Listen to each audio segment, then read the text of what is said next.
Bonjour. Aujourd'hui, Matthieu, chapitre 27, en plein cœur du récit de la crucifixion. Savez-vous quel a été le premier homme à porter sa croix? On le rencontre aujourd'hui. Il a un message pour vous.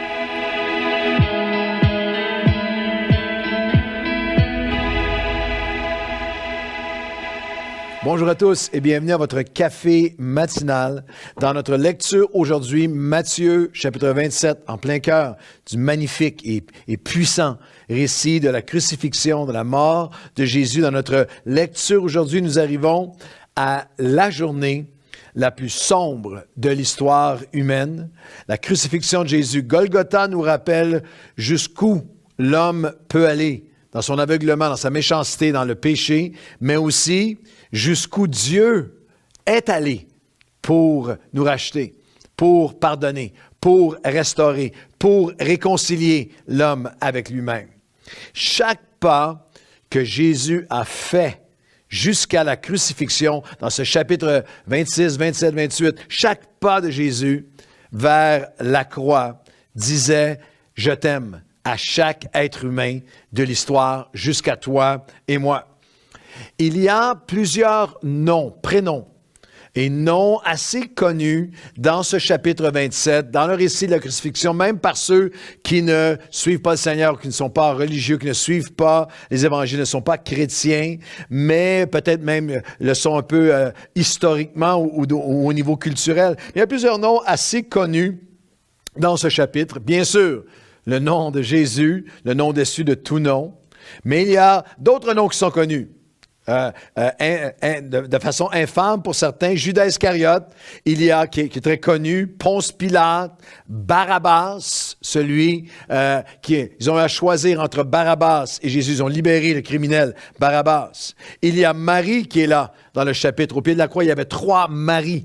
Au pied de la croix, il y a Marie, la mère de Jésus, dont le nom est connu à travers le monde jusqu'à aujourd'hui. Marie-Madeleine, dont le nom est connu. Les larrons à la croix, les malfaiteurs sans voir leur nom, qui sont identifiés. Mais nous avons besoin de regarder ensemble aujourd'hui dans Matthieu 27, niché en plein cœur du récit de la crucifixion. Nous allons découvrir un homme du nom de Simon de Cyrène, qui est en plein cœur de ce récit de la crucifixion de Jésus. Il est en fait, sans doute, le premier à avoir marché dans les pas de Jésus, suivre Jésus, et même porter la croix. Nous sommes appelés à porter notre croix. Et lui est sans doute le premier. Matthieu 27 et le verset 32. Et on est en plein cœur du récit. Jésus a été arrêté faussement, trouvé coupable, battu, outragé. On crache sur lui, il est fouetté, il est battu. Et là, on place sur lui la croix. Il traverse la ville. On se l'arrache de tous les côtés. Il a été torturé.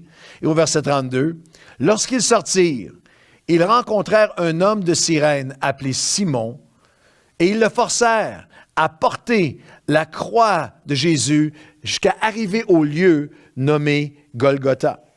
Un homme de Cyrène, et lorsqu'on fait un amalgame des évangiles qui rapportent, qui non seulement le nomme, mais chacun nous donne des détails sur lui, nous avons Simon de Cyrène, forcé à porter la croix de Jésus, un passant, nous dit l'évangile de Marc, chapitre 15, un passant qui revenait des champs.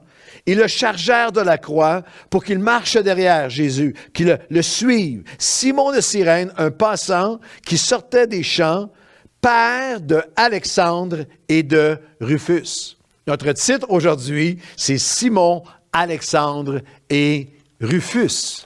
La Bible nous indique donc non seulement le nom de l'homme qui a porté la croix de Jésus, mais le nom de ses fils et le fait qu'il n'était même pas un spectateur, il a été forcé, il a été amené, il a été intercepté et interrompu où il s'en allait on a mis sur lui la croix. Un homme d'origine africaine, il y avait des colonies juives qui étaient établies déjà sur le continent africain, à Cyrène, entre autres, les historiens en parlent. Ce simple immigrant sans doute fatigué, épuisé et peut-être même affamé, qui revient des champs. Il y a des historiens de l'époque qui nous parlent que les jours de travail pour l'ouvrier des champs, à ce moment-là, 12 à 15 heures, sans repos, sans pause, à chaque jour. Certains proposent qu'il était peut-être très irréligieux. Parce que la ville entière, nous dit le chapitre précédent, est en ébullition autour de cette crucifixion et de l'entrée de Jésus, l'arrestation de la crucifixion. Mais lui, s'en allait ailleurs, il n'était même pas un spectateur.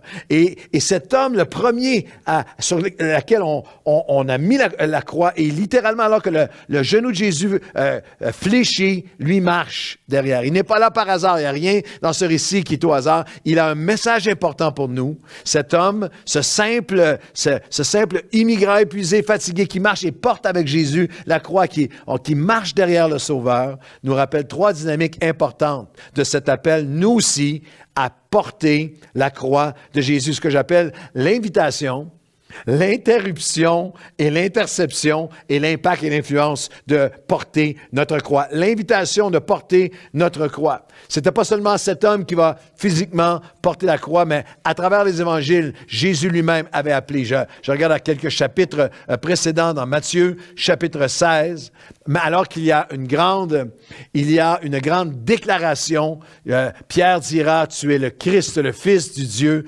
vivant, mais immédiatement après au verset 27, Jésus commença à faire connaître à ses disciples qu'il fallait qu'il aille à Jérusalem, qu'il souffre, qu'il soit crucifié et qu'il ressuscite. Et Pierre, ayant pris à part, se mit à le reprendre et à dire, « Ça n'arrivera pas, Seigneur. » Et Jésus se tourne vers lui et lui dit, « Arrière de moi, Satan. » Et Pierre qui avait la grande révélation, Pierre qui avait la déclaration, la bonne déclaration, est rappelé et ramené au fait que nous sommes appelés à porter notre croix à chaque jour, à marcher, à décider à chaque jour de marcher dans ses plans, car tout de suite après, Jésus dira à ses disciples, si quelqu'un, verset 24 de Matthieu 16, si quelqu'un veut venir à moi, comme Simon de Cyrène, qu'il renonce à lui-même, qu'il se charge de sa croix et qu'il me suive. Car celui qui voudra sauver sa vie la perdra, mais celui qui la perdra à cause de moi la retrouvera. Alors là, il y a cette notion pour chacun d'entre nous, porter notre croix, c'est une invitation au quotidien, à chaque jour, à renoncer et à recevoir. Celui qui renoncera, qui va retrouver sa vie. Dieu, le verset suivant, le Fils de l'homme rendra alors à chacun selon ses œuvres. Alors, c'est l'invitation à chaque jour. Porter sa croix, ce n'est pas... Il y a toutes sortes d'images. Parfois, c'est une espèce d'idée, je porte ma croix, c'est une souffrance silencieuse et fataliste. Non, porter la croix, c'est renoncer à chaque jour. Renoncer à mes désirs, mes desseins, mes impulsions. C'est renoncer à chaque jour. Et à chaque jour, renoncer afin de reprendre. Renoncer à mes ambitions, à mes échéanciers, mes plans, mes impulsions, pour recevoir ce que Dieu a pour moi, pour recevoir la vie que lui a pour moi. Dans Matthieu 27, dans ce chapitre, vous le lirez d'un bout à l'autre, il y a les moqueurs, il y a comme autour de nous, les moqueurs, les méprisants. Il y a les pires méchancetés envers celui qui est innocent, celui qui est parfait, Jésus. Il y a le mal incarné dans toute sa laideur. Il y a littéralement les marques de Jésus, le massacre physiquement de Jésus, mais il y a un Messie qui marche. Il y a un homme qui est appelé à le suivre, Simon, qui nous donne, qui répond, qui est là et qui nous donne ce modèle de marcher dans les pas de Jésus. Ça, c'est quelque chose pour toi et pour moi à chaque jour. Renoncer à mes paroles pour les siennes. Renoncer à mes pensées pour les siennes. Renoncer à mes priorités pour les siennes. Renoncer à mes griefs, mes peurs. Renoncer à mes colères. Renoncer à pour les siennes. Prendre ma croix, c'est renoncer afin qu'il puisse me donner à chaque jour la vie que lui a préparée pour moi. Simon, Alexandre et Rufus, l'invitation à porter notre croix. Et c'est aussi une espèce j'appelle ça l'interception, l'interruption. Simon a été intercepté et il a été littéralement interrompu de où il allait pour suivre Jésus. Le mot intercepter, un terme sportif, mais le mot intercepter, un terme aussi dans le milieu militaire, l'interception d'un avion pour un autre. Saisir, arrêter dans la direction qui était prise, saisi pour un changement de direction, redirigé pour empêcher de parvenir à une destination. Simon a été interrompu dans ses plans, dans où il allait. Et suivre Jésus, c'est est-ce que je suis prêt dans les grandes et petites choses, dans les choses publiques et les choses très privées, à le laisser m'interrompre, à le laisser m'intercepter pour me changer de direction. Suivre Jésus, contrairement à Simon qui était cette journée-là où il l'a fait, non, pour nous, c'est à chaque jour. C'est pour ça qu'à chaque mention de porter la croix, il dira à chaque jour, la dimension de laisser. Alors, c'est une bonne question. Est-ce que je laisse Jésus m'interrompre? Est-ce que je le laisse m'intercepter pour me changer de direction, me faire aller où je ne veux pas aller? Est-ce que je laisse Jésus interrompre, intercepter, pour le suivre, changer de direction pour suivre lui plutôt que suivre mes désirs, mes impulsions, le courant de ce monde, la foule, l'éthos, ce que moi je voudrais, ma drive, mes choses à moi? Est-ce que je le laisse m'interrompre dans ce que j'avais planifié pour ma vie, pour ma journée? Lorsque j'étais pour regarder, lorsque je m'en allais m'évacher devant 12 épisodes sur Netflix, c'est que sa voix doucement m'appelle à aller dans sa parole ou dans sa présence. Lorsque je voudrais suivre mes colères et mes rancunes, mais que lui m'appelle veut m'interrompre, veut m'intercepter pour me changer de direction. Lorsque je suis littéralement dans une direction qui est contraire à son cœur et qui vient m'interrompre, vient m'intercepter pour me rediriger dans ses voies. C'est ça, porter la croix. Porter sa croix. Porter la croix, il y a l'invitation,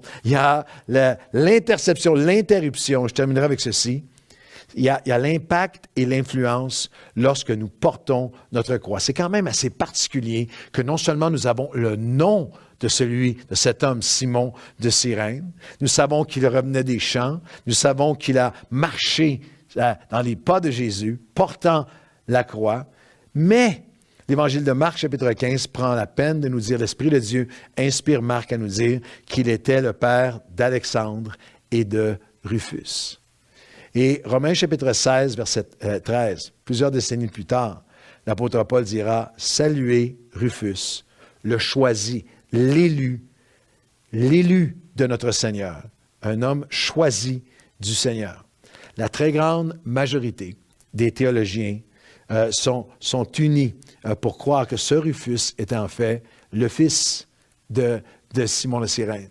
Que son père, qui a littéralement marché dans les traces de son père. Alors qu'on a célébré récemment la fête des pères, je vais encourager en terminant les papas, je vais encourager les pères aujourd'hui. Lorsque Simon porte la croix de Jésus, personne d'autre ne l'applaudit que le ciel. Et être un père, et notre plus grand désir comme père chrétien, et mon plus grand encouragement pour toi, c'est continue, n'arrête pas de marcher dans les pas de Jésus. Il y a ton fils, ta fille, tes enfants, ton entourage qui te regardent. N'arrête pas de porter ta croix, c'est-à-dire de renoncer à toi-même. Un papa doit tellement renoncer à lui-même. Une maman aussi, mais renoncer à lui-même afin de recevoir la vie, de la communiquer. On ne sait pas à quel moment, il y a plusieurs décennies entre les deux, mais on ne sait pas à quel moment, combien d'années ça a pris pour que Rufus marche littéralement dans les traces de son père. Mais lorsque Simon a porté la croix de Jésus, il n'était pas seulement au bon endroit, mais il a fait la bonne chose. Tu peux être dans l'Église, tu es là, tu as un bon endroit dans ta vie, mais Dieu t'appelle aujourd'hui, porte ta croix. Aujourd'hui, renonce à toi-même. Aujourd'hui, et je veux donner cette parole non seulement pour nos fils ou nos filles naturelles, mais aussi pour cet appel, comme on a vu dans une vidéo magnifique qu'on a visionné ensemble lors de la fête des pères, l'appel de père spirituel. L'apôtre Paul disait, vous avez beaucoup de maîtres, beaucoup d'enseignants. Il y a plein de gens il y a beaucoup de coachs, beaucoup de mentors. Il y a plein de gens qui veulent te dire comment vivre ta vie, mais vous avez peu de pères. Peu de pères spirituels. L'apôtre Paul parlera à Timothée comme son fils. Il parlera aux Thessaloniciens, il dira, je vous ai enfanté dans la foi. Un des plus grands désirs et défis de ma vie est de continuer à porter ma croix au mieux, à me littéralement à chaque jour, à marcher dans les traces de Jésus pour que mon fils, mes filles en soient impactés, mais aussi pour que les fils et des filles spirituelles, comme Rufus puisse marcher dans les traces, alors que je porte ma croix. Moi, je marche derrière Jésus et qu'il puisse suivre et marcher avec nous. J'espère, je prie aujourd'hui, Seigneur, que de Simon, Alexandre et Rufus, Seigneur mon Dieu, aujourd'hui, nous voulons, comme lui, porter notre croix, simplement marcher dans tes pas, dans ton cœur, marcher nous aussi jusqu'à Golgotha. Marcher à chaque jour, nous aussi, en n'oubliant jamais Golgotha, ce que tu as fait pour nous, et notre appel à chaque jour, à nous offrir à toi, à nous renier nous-mêmes pour pouvoir te suivre et recevoir de toi. Aujourd'hui, nous voulons porter notre croix, marcher dans tes pas, comme l'a fait Simon, comme l'a fait son fils Rufus, et que tu puisses nous donner persévérance et courage, afin que fils et filles naturels, et fils et filles spirituels, puissent marcher avec nous alors que nous te suivons. Au nom de Jésus, amen et amen. Bonne journée à tous.